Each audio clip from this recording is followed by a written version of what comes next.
guys, welcome to this week's podcast episode. And I've got a guest for you today, Richard Lowe, and he dubs himself as the writing king, and he empowers ambitious business leaders to fast track their careers using the power of a book to amplify their thought leadership, brand, and story. He's also ghostwritten, and he's got bestsellers. So, Richard, welcome. Thank you.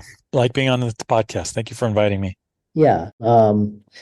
I always, for the audience, it's a lot of highly educated, they high income professionals, and they're interested in entrepreneurship. So talk about what you do, your services, how you got there, and how the audience can benefit from your expertise. Well, let's start with how I got here. So it's an interesting journey. So I used to work in tech field. So I worked for 33 years in tech. I was a VP of two different companies. I wrote the computers for the water system for Las Vegas Valley Water District, and I led that project. And I was the director of tech services at Trader Joe's, which means I was in charge of cybersecurity and disaster recovery and anything else you name it. I was in charge of it. And then about 11 years ago, I thought I don't want to work for corporate anymore. I hate this. I hate the politics. I hate everything. And people were saying, you're not going to make it as a ghostwriter. You're not going to make any money. There's no money in writing, blah, blah, blah. And I said, well, whatever, I'm going to try it out. So I jumped off the cliff and started freelancing, tried a few things, and fell into ghostwriting. And ghostwriting worked out to be really good. Actually making more than I was making when I was at Trader Joe's by quite a bit. And the thing that I like is I get to form relationships with people who want to get their message out and help them get their message out. And that turns out to be something that's right in line with my goals for life, is helping other people describe themselves, their businesses, their stories, etc., in written form. And I just love doing that. I love talking to people and getting their stories and, how they've got there, how they accomplished it, all the secret stuff that nobody ever knows, and it's a lot of fun. It's a lot of fun. And basically what I do is I ghostwrite books, any kind of book that you've got, but my main focus is on books to help people promote themselves. So the book is a marketing tool that they then use to get on TED Talks. Got a client who did that, to get speaking engagements as keynote speakers. Got several clients who've done that. To get venture cap. Got two clients who've got millions of dollars of venture capital to promote themselves with the press and other things. So what I help them create with the book is a tool that they then can use to promote themselves. And if they use it, and like any tool, if you don't use it, it just sits there and rusts. But if you use it, then they can boost themselves up to a new height that they didn't even dream of before. Yeah. Whew, that was a lot of words. Yeah. What's interesting is, we'll talk about, because, we have a lot of, I'm interested also in the impact of AI is going to have on ghostwriting. So, but, what's interesting is you talked about using a book as a marketing tool. And, for example, a lot of first-time authors, they're like, yeah, I'm going to get rich off my book. I'm going to make a six-figure income off my book. And talk to the audience about how that's not always the case. And, talk about how you can leverage your book for, consulting, speaking, other job opportunities, funding, etc. Well, of course. First of all, 10,000 books a day are published on Amazon every single day. And it's probably gone up since the last time I looked. So you're just another snowflake in the blizzard. People don't see you. So you have to promote it. You have to have the right book covers. You have to have all of the stuff you need to make that book happen. A book that sells more than 50 copies is very, very rare. And you have to work at it. Then the 50 copies, 10 of them are to your mom, 5 of them are to your dad, and probably 100 other people, maybe 200 copies, if you're lucky. So what you have to do is, if you want to sell it, just sell copies, you have to promote the book and you have to have a great book cover. Those are the two things. If the book cover is good and you promote it, then you can sell copies. If the book's not selling, are you promoting it? And is your book cover good? Book covers, and start with the book cover. If it's no good, make a new one, because you can do that self-published. And if you're not promoting it, well, the answer is obvious: promote the darn thing. That's the tough road, and some people do that. A friend of mine is now published her 8th book. They sold a few thousand copies each, and she's on the circuit now, going to all the bookstores and signings and stuff. She's having a great time. So she's on a series, eight books in a series. They're fiction books. But what I do is help authors promote themselves with the book, so they get, like I said, speaking engagements and other things to boost themselves up. That's the main thing that I do. So, like just working with one customer who wants to use the book to give out to his own customers, to explain to them what the product he is that's selling, what the service is, because he speaks tech speak. He's a real tech guy, and he wants me to help him dumb it down from like 10th grade level or 12th grade level down to 2nd grade level. That's the way he put it. And I do that. So I translate his speak into their speak, which is a whole different thing, and using their terms rather than his terms, and make a book that they understand. Yeah. And then then that gets him more sales and better customers and good relationships and all kinds of things. Yeah, it's really interesting how people are adjusting to the new types of, because before you had to have a publisher and an agent, and now these kind of like the internet and Amazon and Google Books have kind of circumvented the need to do that, and as evidenced by the amount of self-published and also monetization as well.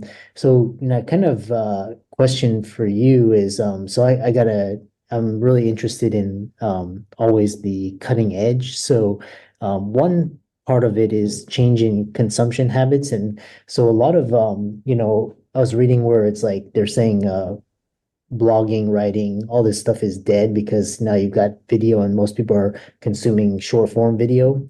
And like, for example, my book consumption habits have gone from traditional reading to now like audio and video. You can so much more. And then, so that's the first thing. So how is that impacting books? Because you're talking about sales and books not selling. Is that because of consumption habits, or is it something else? It's just basically the market is being flooded with it because it's so easy to write and publish a book these days. No, since day one of books going back 100 years, the problem is simple. Are you promoting your book? And how does the book cover look? It's really that simple. And then the other things, like, is the book description right, and things like that. Your book will sell if you promote it, and if the book cover is attractive and it looks good as a thumbnail. That's a mistake a lot of authors make, is they put these little teeny titles that you can't read in a thumbnail. People are on cell phones now, and they're tiny, and they can't read the title, so they don't buy it. If you do those things, your book has a much greater chance of selling. It turns out that the number of physical books sold is going up, and the number of Kindle books and so forth. The books are going up. People want to read. They have different media to read. They might read it on their smartphone. They might read it on a Kindle. They might listen to it on an audiobook. But you can do all of those things with your book. Yeah, yeah. So yeah, and that's really interesting.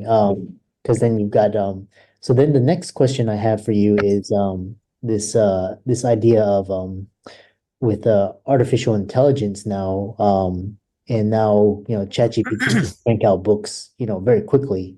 So why first thing is this idea where you need to write your own book, and the second is the need for ghostwriters, because now ChatGPT can write these books and you can edit it very quickly. It's a good question. The problem with AI is it writes crappy stuff. I can look at a web page, or I can look at something, and I can tell you within a second whether it was written by AI or not, because it's always the same. It's boring. It's at a consistent emotional level. You just look at it and go, okay, that was, yeah, You can do things with prompts to make that a little bit better, but it's going to be crappy. Now, what AI is doing is it's cutting out the low end of ghostwriters, the ghostwriters who don't charge very much, the ones who are on Fiverr or something, who are charging, $500 for a book. Those people are quickly finding themselves unemployed, or they're using AI to pretend like they're ghostwriters. That happens a lot. Those people are in trouble now. Now, I think longer term, 4 years, 5 years down the road, AI will get better and it will probably be able to produce real books, but it can't right now. I mean, I suppose it could, but they're going to be crappy. You need that human imagination in there. You're writing a science fiction novel, you want the human behind it. You're writing a book like I'm writing for whatever it is. You want the human to make it more human oriented. You don't want the robot writing it. Believe me, you don't. It's awful. So what I do is I'm a premium ghostwriter. I'm not at the high end. The celebrity ghostwriters are at the high end. So I'm right between. I'm what's called a premium one. You know, I got a certain word rate, and I sell to people who want quality books. You know, a ghostwriter off Fiverr, go more power to them. If they want an AI book, go for it, because that's not my market. Yeah. Yeah, it's what's interesting, talking to you is that it seems like with advances in technology, it's just made so for example, like this whole like podcasting is kind of like now the modern day book tour. You don't need to physically go to bookstores, and you don't need physically now you can leverage these social media platforms, and with podcasting now you can use very quick software to edit and get it out there, decent content. And it sounds like with this technology, it's like making it easier for, like basically 30 years ago when you said you published a book, that was a big deal. These days, it's not so big of a deal, but it still adds more credibility to you as a brand. So, it's kind of interesting. You can go like the traditional publisher, you can be a self-published, then you can have a ghostwriter, you can have AI, and so it's really interesting to see those things. So, when would somebody decide to do self-publishing versus ghostwriting? Well, a ghostwriter can write a self-published book, so they're not mutually exclusive. The mutually exclusive part comes: do you want to use a traditional publisher, or do you want to use self-publishing? A ghostwriter can do both. Look, how it's published is a different story. So self-publishing is where you go through you do everything by yourself, but you also own the book.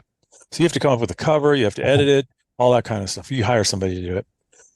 When you go to a traditional publisher, you negotiate, they give you a royalty.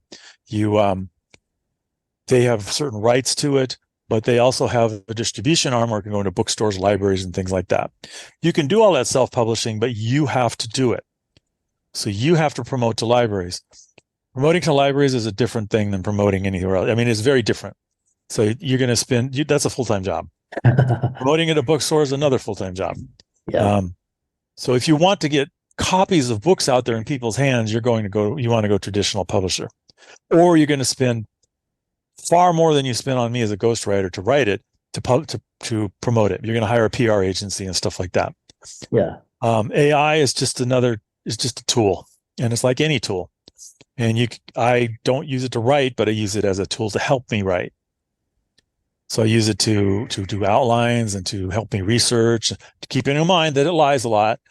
And it's just a tool. And if you look at it as a tool, you'll get along fine with it. If you look at it as it's going to replace your job, it might. So then you should better look for a new job. AI is an interesting thing. I've written 4 books on AI right now, and precisely this topic, and it's very interesting.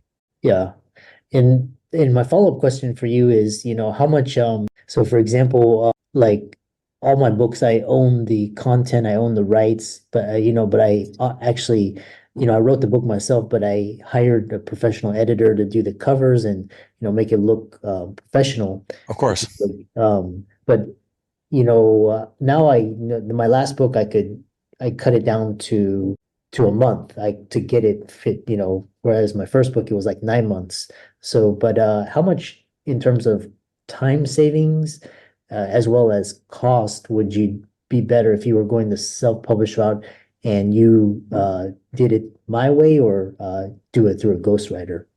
Well, keep in mind, a ghostwriter is simply the writer. So the ghostwriter then can self-publish. They're not really, you're not doing an either or.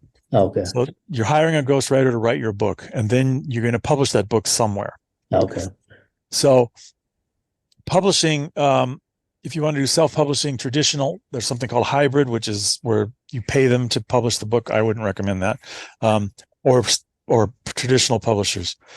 Ghostwriting, you either write it yourself or you hire a ghostwriter, or if you want something really crappy, you can use AI. It's up to you. So a ghostwriter, all it means is I'm writing the book for you and my name's not on the cover.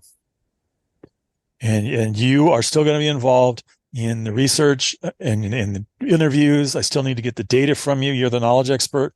I still need to talk to you. And we'll have a lot of conversations. It still takes your time. So it's not like, here's the book, guy, write it. I want to write a book about the automotive industry. Have fun.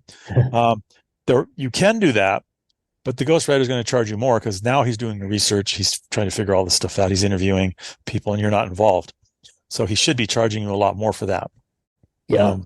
It's really, it's just basically kind of replacing you and but in a more professional manner. So kind of kind of to end it is which is really interesting. If people were to if they wanted to find out more about you and reach out to you, see your work, maybe even have you help them write their book, how would they connect with you? Well, the best thing to do is to go to The Writing King, so THE Writing King you can book, spelled out YOUCANBOOK.me, and set up an appointment. So you could do that, or you could go to my website, thewritingking.com, or you can find me on the LinkedIn by putting in The Writing King into the search engine, and you'll find it right away. I think you did that to find me. Yeah, all three of those will get to me at some point. If you want to talk to me, just create an appointment. Use the You Can Book Me link. You can also go to my website, and that link's all over my website. So yeah. Awesome. Yeah. For all the audience, let's thank Richard for coming on and talking to us about the intricacies of ghostwriting. And all of his resources will be in the links and show notes. Give his socials a like and follow. And thanks so much for coming on. My pleasure. Thank you very much.